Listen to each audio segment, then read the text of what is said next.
करेंगे, सत्ता में बैठे लोगों को बेलगाम होने देंगे।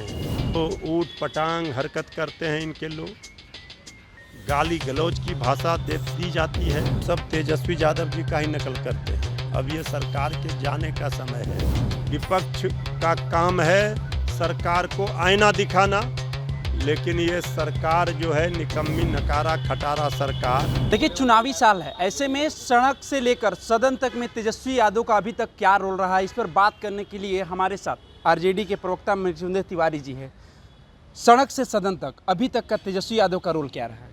भाई, सड़क से लेकर सदन तक जो तेजस्वी यादव जी ने जनता की आवाज़ को उठाया है, जनता की भलाई की लड़ाई लड़ी है, अपने राज्य के नौजवानों को बेरोजगारी दूर करने के लिए, गरीबी दूर करने के लिए, मजदूरों के हक के लिए, माताओं बहनों के लिए जो तेजस्वी जी ने जिन जिन योजनाओं को तेजस्वी जी ने अपने दूरदर्शी सोच से घोषणा की, वो सब नकलची सरकार नीतीश जी की वो सब फॉलो कर रही है।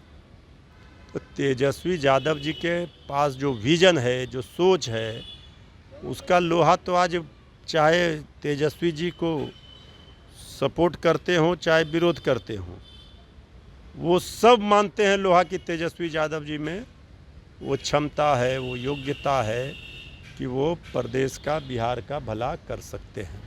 नीतीश कुमार जी ने सुबह सुबह अपने एक हैंडल पर पत्रकारों के लिए एक बड़ी खुशखबरी दी है। 6,000 से लेकर मासिक जो मंथली जो है 15,000 कर दिया है। ये सारा देन तेजस्वी जी का है। पहले तेजस्वी जी ने ही कहा था, तो आज आदरणीय नीतीश कुमार जी देखिएगा, इधर हाल फिलहाल के दिनों में हर चीज़ का ट्विटर पर जो जानकारी देते हैं, घोषणा साझा करते हैं, वो सब तेजस्वी यादव जी का ही नकल करते हैं। अब ये सरकार के जाने का समय है, विदाई का समय है। अब मीडिया जब सरकार से तीखे सवाल पूछ रहे थे, तो ये सब झुंझुना थमा रहे हैं। तेजस्वी जी सरकार बनेगी तो इससे भी ज़्यादा पत्रकारों को सुख सुविधा मिलेगा। मानसून सत्र समाप्त हो गया।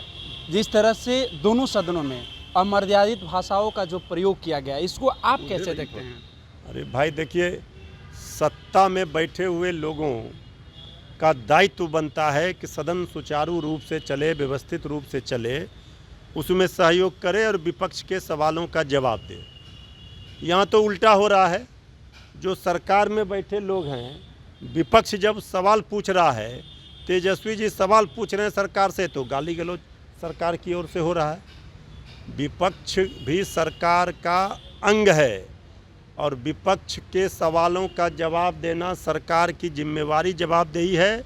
और जनता के सवालों को उठाना विपक्ष का काम है, सरकार को आईना दिखाना। लेकिन ये सरकार जो है निकम्मी नकारा खटारा सरकार पूरी तरह से तेजस्वी यादव जी के सवालों से घिर जाती है। तो ऊट पटांग हरकत करते हैं इनके लोग, गाली गलौज की भाषा दी जाती है। ये सदन को अंतिम सत्र था, किस तरह से डिस्टर्ब किया गया, जनता की गाढ़ी कमाई बर्बाद हुई, ये लोगों ने देखा। विपक्ष का जो धर्म है, जो जवाबदेही जिम्मेवारी है, उसका बखूबी तेजस्वी यादव जी ने निर्वहन किया। जनता की आवाज़ बनकर सड़क से लेकर सदन तक लड़ाई लड़े बिहार की भलाई के लिए। पक्ष के लोग तो कह रहे हैं कि विपक्ष जानबूझकर ये लगातार काला कपड़ा पहनकर और ये मानसून सत्र को ख़त्म करना चाह रही थी कि मानसून सत्र चले ही नहीं। तो क्या करेंगे, सत्ता में बैठे लोगों को बेलगाम होने देंगे? क्या करेंगे सत्ता के लोग? हिटलर शाही, तानाशाही चलेगी, मनमानी चलेगी। विपक्ष का काम है सरकार गलत कार्यों को उजागर करना। विपक्ष अपना काम कर रहा है।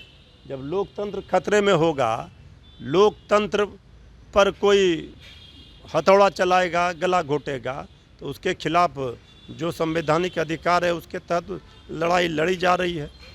मतदाता सूची पुनर्निरीक्षण पर विपक्ष इतना घिराव क्यों कर रहा है? आखिर विपक्ष को डर कहाँ से? आप लोकतंत्र की जननी बिहार में ही जनता के, गरीबों के वोट को छीनने का काम करेंगे, वोट चोरी का काम करेंगे, वोट के अधिकार से वंचित करेंगे, ये नहीं होने दिया जाएगा। चलिए, तो अभी हमारे साथ आरजेडी के प्रवक्ता मृत्युंजय तिवारी थे। देखिए, सड़क से सदन तक तेजस्वी पर मैंने सवाल किया कि अभी तक उनका क्या महत्व रहा, क्योंकि चुनावी साल है, ऐसे में जनता के बीच लगातार तेजस्वी यादव जा रहे हैं, कई योजनाओं के घोषणा भी कर दिए हैं। देखिए, अभी माई बहन मान योजना को लेकर काफ़ी एक्टिव है तेजस्वी यादव। उन्होंने कहा कि जब हमारी सरकार बनेगी तो हम अपने माताओं बहनों के लिए 2500 रुपया माई बहन योजना के तहत हम जितने भी महिलाएं हैं उनको हम देने का काम करेंगे। अब इस पर भी मैंने चर्चा किया, कई नेताओं से मैंने बात किया, तो उन्होंने कहा कि देखिए, तेजस्वी यादव जब सत्ता में आएंगे तो सत्ता में आने से पहले लालू यादव के जो 15 साल, लालू और राबड़ी की जो 15 साल का कार्यकाल था उसके बारे में क्यों नहीं बता रहे हैं। फिलहाल आप सबकी ओपिनियन क्या है, आप सबकी राय क्या है, अपनी प्रतिक्रिया हमारे कमेंट्स में जाकर जरूर दीजिए हमें इजाज़त। धन्यवाद।